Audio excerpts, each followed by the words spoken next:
Hello everybody, Floppy Waffle 69 here, and welcome back to the channel. Hey guys, today we are going to be doing a little bit of a battle report on the brand spanking new Tier 9 American battleship. This is the Indiana. Now, obviously, there's a lot of content already on this ship, so I'm not really here to showcase what this ship can do. I mean, hopefully everybody knows what the ship is capable of doing. I'm more or less here to describe kind of the interesting development that Wargaming decided to take when it came to the design of this ship. Now, I, for one, was excited when they announced this ship because, obviously, as a historical reference or ship as it is, to be yet another South Dakota class coming to the game. We obviously have the Alabama and we obviously have the Massachusetts. So the Indiana is a welcomed addition. Obviously, bumping the ship up a tier isn't anything out of the ordinary. We've seen this done multiple times before with various other nations and various other ships. The one ship that jumps to mind right now is like the Bourgogne, for example, from the Tier 9 Alsace there in the French tech tree for battleships. And we all know that the Bourgogne gets some nice welcome buffs in order to justify putting up to Tier 10. And since this ship is coming from Tier 8, where the other two are, obviously the ship is going to get the same kind of treatment in the forms of different consumable loadouts and some engine parameters that we are going to highlight here today. Obviously, some things to keep in mind that this ship does have the improved American repair party. I believe, if I'm not mistaken, the ship's heals back repairs percent-wise of 18.5 rather than just the standard 14%. Another thing to keep in mind too is the hydroacoustic search. This hydro can spot or detect ships up to 5 kilometers and incoming torpedoes around 3.5 kilometers as well. So we get a hydroacoustic search on an American battleship. Feels bad to be a German ship, I guess. I guess that gimmick is just no longer their gimmick. It's now or less going to be put on everything, and we've seen that again with the SAP too. We saw that with the semi-armor piercing going from the Italians, and I guess going to the American ships as well, in the form of like the Sherman, the Burroughs, the Austin, that sort of stuff, which is rather frustrating. And I'm not here to like defend that. I think that's kind of stupid. American bias is a thing, I guess. So whatever. But yeah, that not a big fan of that decision by Wargaming too. But what I'm trying to say is we've seen this kind of design philosophy happen before and countless times before, right? So again, you shouldn't be too surprised that Wargaming decided to go in this general direction. Another thing to keep in mind about the Indiana is the engine maneuverability, the speed, the handling, that sort of stuff. This particular boat handles incredibly well. In my opinion, too incredibly well.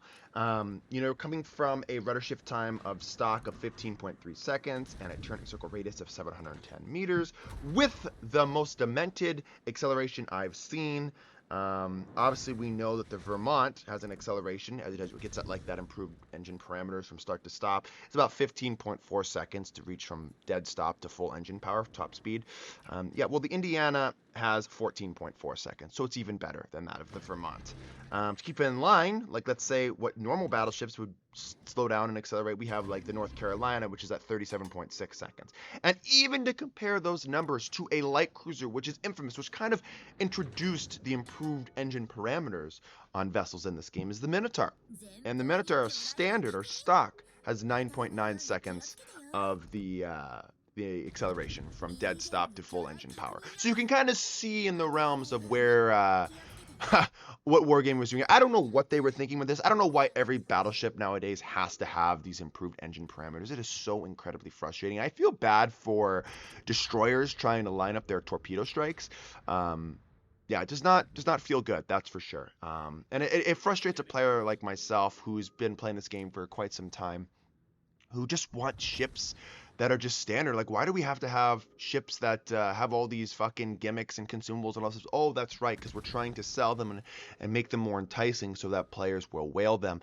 Also, I can't help but feel like it's also to help balance the player base out, because Wargaming knows the whales of this game like to buy these ships in order to stay competitive, and they want to make sure they give them the best chance possible to do so. But all that's doing is enabling players that are Unicum and Super Unicum to abuse these ships even more when it comes to displaying them, making them, or thus making them even more broken in the right hands.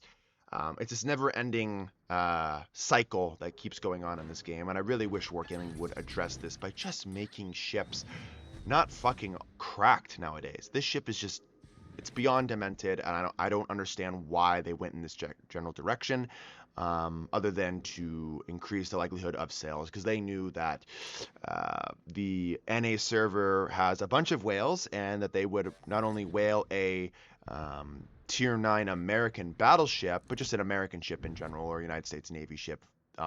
This was the ship they went with for celebrating the 250 years, celebrating the American Navy. So not like that surprised by the business decision of Wargaming. So, but going back to the ship, so what's the downside? Usually ships have pros, usually ships have cons, and that's how they balance each other out. And I think that the ship has one flaw, which isn't really a flaw if you know how to master it. Especially anyone who plays the American Battleship line knows what I'm talking about. And that comes in the flight time of the shells. If you play North Carolina, if you're familiar with how that ship kind of operates, you understand that when you're pushing those longer ranges, let's just say, 18, 19 kilometers, for example, the North Carolina's flight time is going to be around that like 10.7 to 11.7 mark. Obviously, depending on the shell that's fired and the ship you're firing at, blah, blah, and so on. So it kind of takes an eternity to get to from your barrels to the target. And that is kind of the bouncing feature with the Indiana. The Indiana gets that similar floaty ass shells trajectory. I believe the initial velocity coming out of the barrels for the Indiana is pushing around like the excuse me. I don't even know where the hell to find that, but basically it's not that fast. That's for sure. The velocity of the shells is pretty slow. So. And yeah, you are pushing those like 11.7 to 12 second, shell travel time to the target. So again, that is what Wargaming decided to go with for the balancing feature of the ship. Now, is that enough? Absolutely not. Absolutely not enough, because if you're familiar with how these ships operate and familiar with the shell and the guns, I don't think it's that big of a downside personally. And also there's a nice Citadel on the Nagato in the background. So I'm not gonna lie, speaking about the video here, I was kind of smacking myself when I didn't absolutely nuke that Mayoko in the beginning of the game, but I aimed a little bit too high. So what do you go? That's what you get. Going back to the main battery though, the guns aren't like that inaccurate. Obviously now you have access to that plotting room, whatever mod in slot 6 for the American battleship, so your guns can be even more accurate. So it kind of helps mitigate that problem that we see on the Massachusetts and the Alabama, where it really is a crapshoot. One sub will be not bad. The next 3 subs are gonna be like, what am I shooting at? Where's that shell going? Where's that shell going? Are they going at separate targets?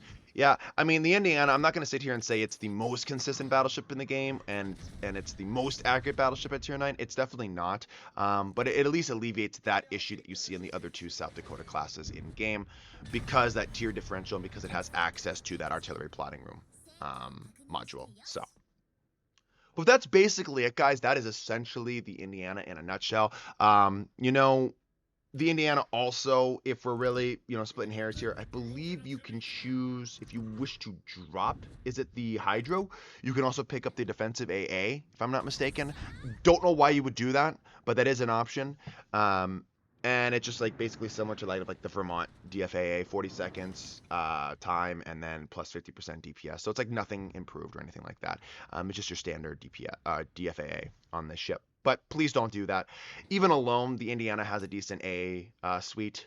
Again, though, if you run into tier 10 or super carriers, it's not going to do too much. But again, against those tier 8s carriers, you can definitely put in some work against them. That's for sure.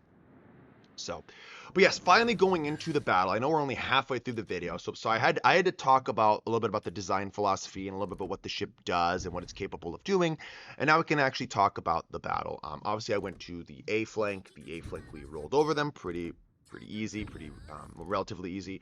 So initially, after that, I started going towards the B flank because I needed to get my ass into high gear and go support the other flank that is kind of at a standstill with the Reds slowly gaining ground.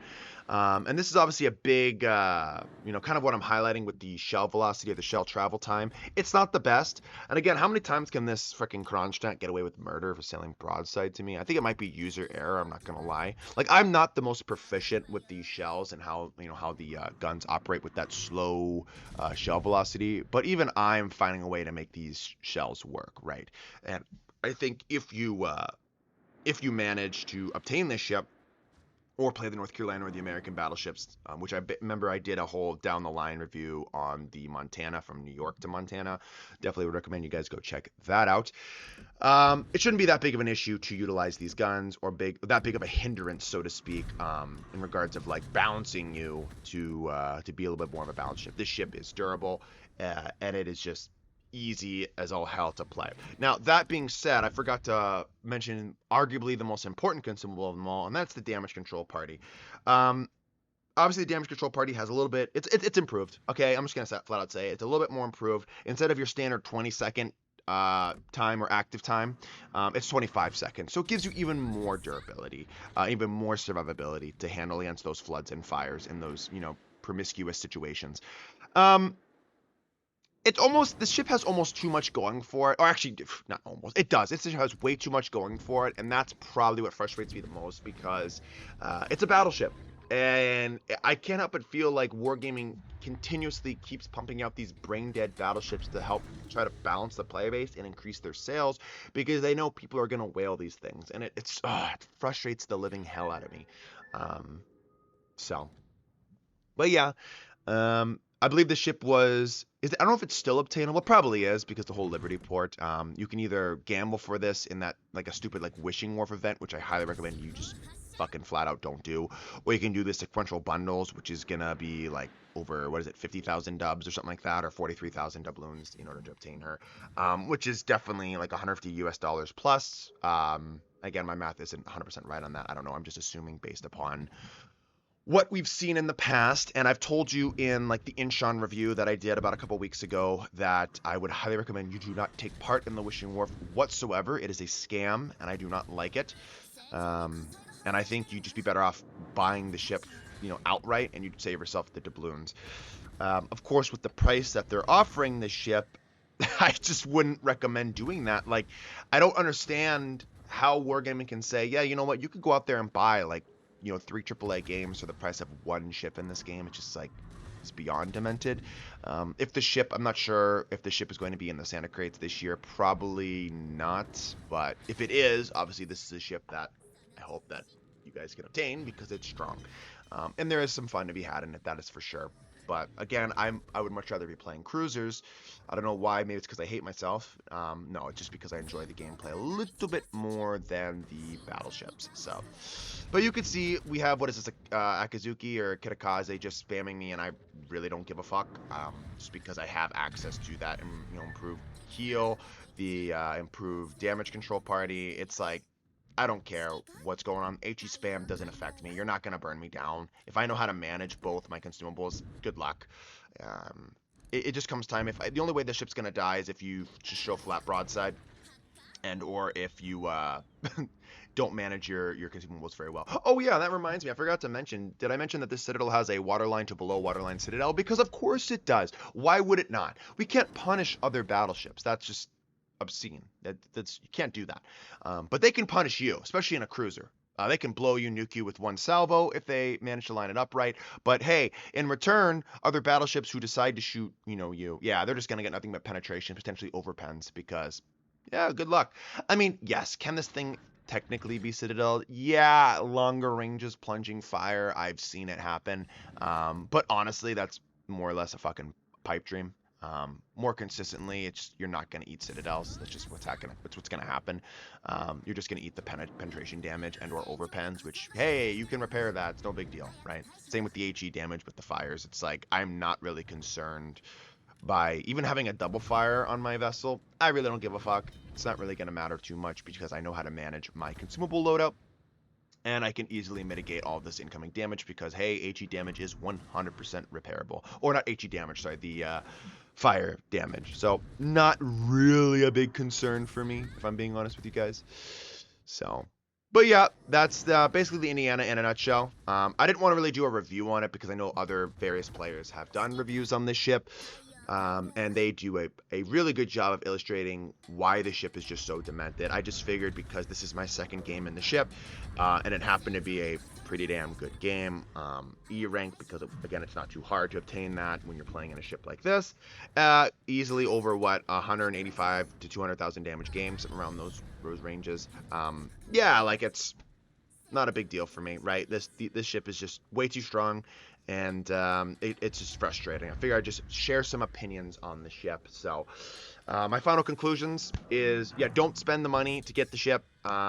But if you do end up getting this ship and you're lucky enough to get this ship, it's strong. And if you're fighting against her, well, you better have coordinated effort to take her down because she is quite the menace, especially when she is top tier. Now, if she is bottom tier, she's still good, and that's what makes this such a great premium ship, is because of that. Plus, it's tier 9, it gets approved credit income. You can put fucking William Halsey on this thing. So it's just a bunch of these things that just all add up to creating a product that is just way too strong. And I wish Wargaming would address it and stop making ships like this. This is incredibly frustrating, and I hate to cover ships like this because I just feel disgusting when I play something like this because I know it's broken. It's kind of the same thing when I play like the Libertad or the Legmod Colombo. I just don't enjoy ships that are incredibly strong, or overpowered like the Valparaiso, because it just is like I don't feel there's no reward to that. I'd rather play ships that are weak, like the Tiger 59, and manage to get an E rank and finish top of my team rather than play a ship like this. So. Anyways, here's the post-battle screen. Basically every award in the game. Just kidding. E rank though, great. Credits are off the chain, and 201,000 damage. Obviously, it's not a bad game. I'm sure others can do better, but since it's my second game in this thing, really wasn't that proficient in it, I still managed to get a good result. So anyways, guys, I hope you enjoyed the video today. Stay tuned for more, and I'll catch you in the next one. Peace out.